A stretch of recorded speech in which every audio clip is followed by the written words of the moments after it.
সহজে এরকম করে যে কোনো ছবিতে ওয়াটারমার্ক বসাতে পারবেন। এর জন্য প্রথমে আমি চলে যাব পিক্সার অ্যাপের মধ্যে।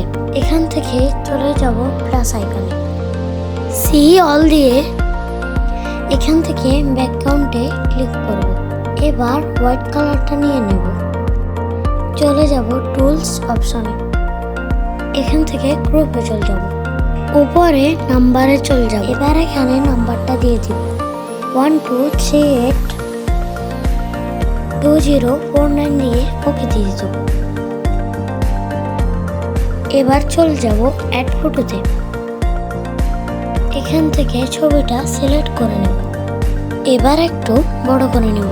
তারপর চলে যাব শ্যাডোতে, ব্লার দিয়ে দিব 78। এবার যাব হচ্ছে পজিশনে। উপরেরটা লিখে দেব 13, নিচেরটা লিখে দেব 10। এবার ওকে দিয়ে দেব। আবার চলে যাব অ্যাড ফটোতে।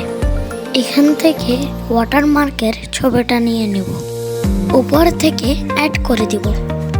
একটু বড় করে নিয়ে তারপর চলে যাব গ্রুপে। এখান থেকে গ্রুপ করে ওয়াটারমার্কটা রেখে দেব। এরপর ওকে দিয়ে দেব। এবার চলে যাব ব্লেন্ডে। এখান থেকে মাল্টিপ্লাই করে দিব। এবার ওয়াটারমার্কটা নিচে টেনে নিয়ে আসবো। অল্প একটু কাস্টমাইজ করে নেব। এবার ওকে দিয়ে দিব। এবার চলে যাব শেয়ার অপশনে। এখান থেকে সেভ করে নেব। এভাবেই খুব সহজে যে কোনো ছবিতে ওয়াটারমার্ক বসিয়ে দিতে পারবেন।